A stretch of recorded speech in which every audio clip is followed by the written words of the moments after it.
Alright, ये question देखते हैं. Spring is stretched by 5 centimetre by a force of 10 newton. The time period of oscillation when the mass of 2 kg is suspended by it. तो देखो इसमें time period of oscillation क्या होता है, पहले वो लिख लेते हैं.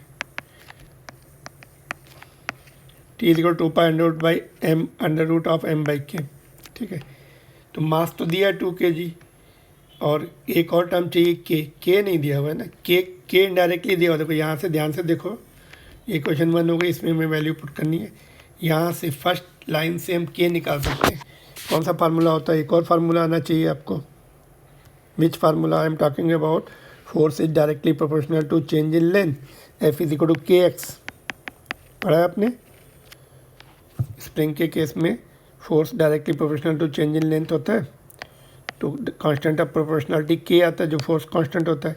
एफ की वैल्यू 10 दी है, के एक्स दिया है 5 centimetre. 5 into 10 to the power -2. ये 5 से 2 डिवाइड 10 डिवाइड हो गया, 5 से 2 आया, और ये इधर आ जाएगा 10 पर -2 प्लस हो जाएगा, तो ये 200 आ जाएगा.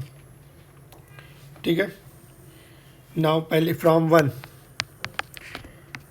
T is equal to 2 pi under root of 2, mass 2 kg दिया, स्प्रिंग कांस्टेंट हमने 200 निकाला, तो ये आपका 2 पाई की वैल्यू 3.14 कर पुट कर दी.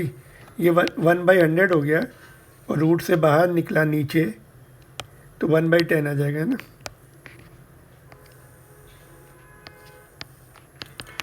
ये 6.28 डिवाइड बाई 10, तो ज़ीरो एक डेसिमल और शिफ्ट हो गया ना, तो 0.628 सेकेंड्स आ जाएगा. Option number 4. तो ये दो फार्मूले इसमें आपको याद करने. स्प्रिंग कांस्टेंट निकालने के लिए कभी कभी ऐसे दिया होता है, और टाइम पीरियड का ये वेल नोन फार्मूला है, इंपॉर्टेंट टॉपिक है ये. एक ये टाइम पीरियड है, एक पेंडुलम का है ना, 2 pi under root L by g, और एक ये, दोनों में से एक क्वेश्चन आता है. These 2 formulas are required, important. Alright.